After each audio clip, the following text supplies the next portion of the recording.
Hello YouTube. That was me, it's Lewis Capaldi. My gang, welcome back to another episode of the One Chance series. We're absolutely flying these out now. I'm loving it.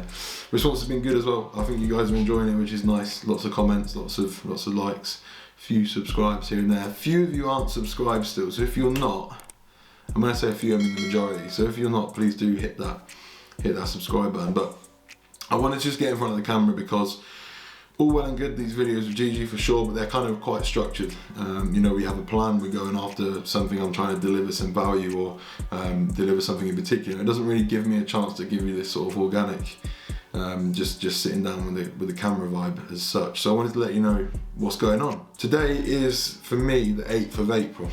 It's a rest day, and today we're driving up north to go and see my coach, Calum.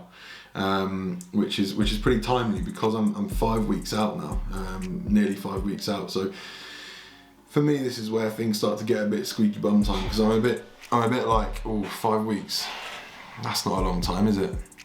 But equally, from previous experience from my last prep, I know all too well what can be done in 5 weeks, and it is a lot. There's a keenness for me to be ready, but Cal kind of continues to remind me that being ready now doesn't actually matter, and actually it will just mean that you will fade later on. So I have to listen to him on that.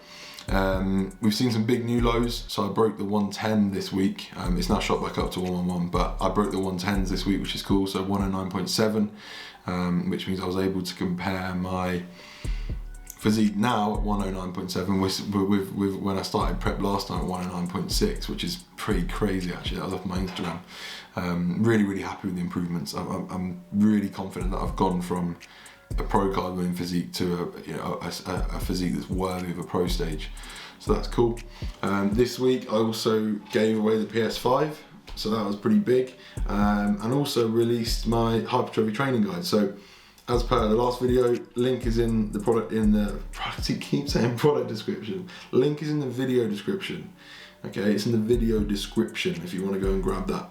I've already spoken enough about it. It's a high class document, full exercise library. So if you think that you want to maximize your improvement phase or maximize your progress this year, that is the doc for you. Oh, final thing, my board shorts arrived today. So I've ordered them in size 30, 31 and 32 waist. 31s arrived today. They fit, I could get them around my waist just fine. The problem was my legs, so very tight on my legs, which I'm not too worried about because, as I said, 5 weeks out, just over 5 weeks out, probably still a fair amount to come off the legs and glutes, so that's fine, not too worried about that. But yeah, they're the main updates. Delivery day today from Supplement Needs, which I feel I need to talk about. Vasoburn. Cardio is about to get hot. Re-up on the CV stack, PM Priming stack, Astrag Flow, the tastiest goddamn blood pressure protectant that I think you will ever come across. Electrolytes, pre-pump, and then I'm rotating my way through the EAAs. And this month we got Fruit Splash. Now I can't not give a shout out to Strong Velocaway. I'm about to try this with my egg whites, caramel white chocolate flavour. I have heard stupendous things about this. I had the custard cream initially, it was very good. And now I'm looking forward to trying it on this, so here goes.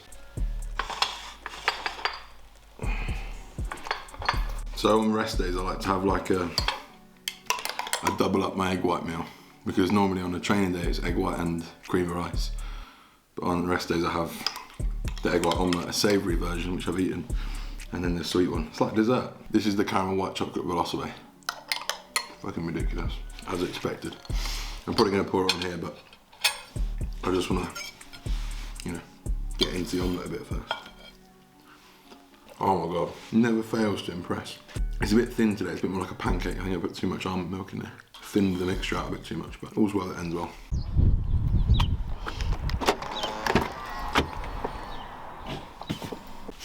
All right, we're off. I've got to go pick Gigi up on the way, and I just need to remember how the fuck to get there, you little fucking bastard. Shouldn't be too difficult, but let me just get out of here first, alright? Summer's about to come back soon. Need to find a whole new bay. Left my girl in the cold ass winter. My whole last winter where I bought you sane. Hope I find a way that let me get up in there and release my innocent and give a whole lot of brain. I think that person might drive past, so... Hello! We're at Northampton Services, it's shit. Which I'm pleased about. I was just telling Gigi that I really relish going to service stations when prep's over because I'm like free to eat whatever crap food they've got there. But obviously on prep you have to walk in and go to the toilet and then walk out. Or you get a decaf Americano with gingerbread syrup I went for today. I've been going with vanilla, but I got gingerbread today. I have drank more crap coffee over the last few weeks on prep than I have done previously for ages. So Costa's been getting smashed. I don't like Costa, but it's currently filling the hole. We've got about an hour and 12 to go till we get to Calum, so not far off. But my problem today is I've done minimal steps. 3,000, so I've got 7,000 to get in, but I think we're going to take Cooper and Ava out for a walk when we get there, so all is good. Crazy how this whole thing changed. I was gonna tell you I love you, but you took too long to get back to me. Now I've been setting up interviews, replacing all of the faculty. Guess that I do not regret all the moments we had, but I had to leave. We're just creeping down Camp Raistrick Road, that we've all but arrived at Camp Raistrick once we find him in his car, which at the moment I can't see.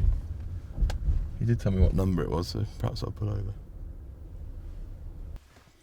Right, after some confusion and a bit of sweat on the brow, we've arrived at Camp Raistrick. We drove way past it. The sat nav took us way past, but we're here. So Raistrick should be welcoming me with open arms. Oh.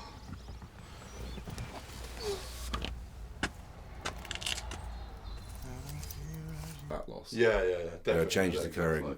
You know, if those changes are occurring, then it's going to be happening everywhere. That's very new. That's new. That's like, what the fuck? That's not been there before. Go through your mandatories again. Do you need me to move, did you, or not? No, stay there.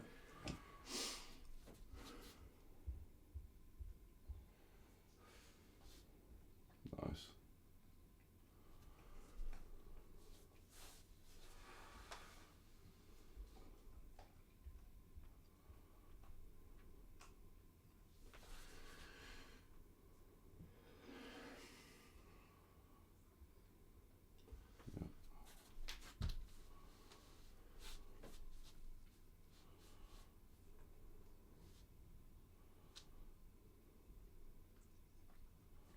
Yeah.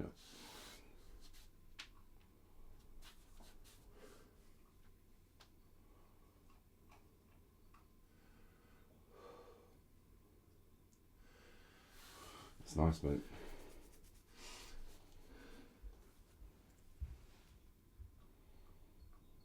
Thanks.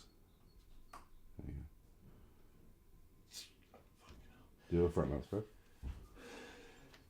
And turn your legs on as well.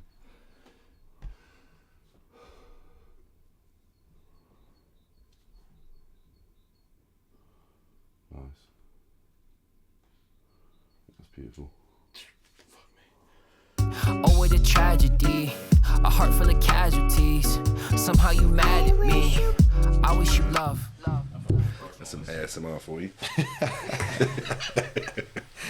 Give me that ASMR. Are we good? Hello. Joe Rogan podcast.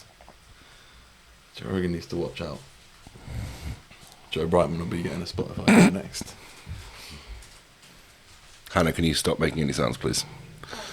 You can't even breathe. No, we joke. Don't listen to him. I mean, this will at least do another 4 minutes on top of the 4 minutes you were going to do earlier. Are we good? You want to go? Just, it'd be nice. Is that actually a problem? It'll be alright, won't it? It's a bit of background noise. It's up to you. I mean, It's upsetting him. You can tell. I can tell it's upsetting him, but like, I quite like it. I think it's like organic. Ambient sounds. So we've got Hannah here cooking me my dinner. Would you believe that? I would urge all of Calum's clients to come and see it. Especially Brandon. Come on. Cool, so we're here at Camp Raistrick. We finally made it to Camp Raistrick.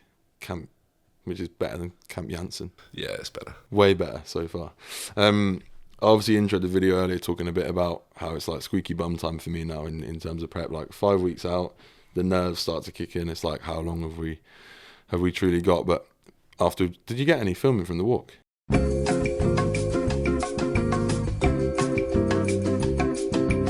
So we did some walking, as you've seen, and part of the chat that I was having with Cal was about timing that readiness in terms of when I'm going to be ready and when I need to be ready. I'm shaking the table way too much. Gigi's going to be fuming. Yeah, it's all good. So, Cal, talk to the listeners and the viewers a little bit about. Basically, Joe wants to be ready for Dubai. It's actually 3 weeks before his show, so that's basically the difference here.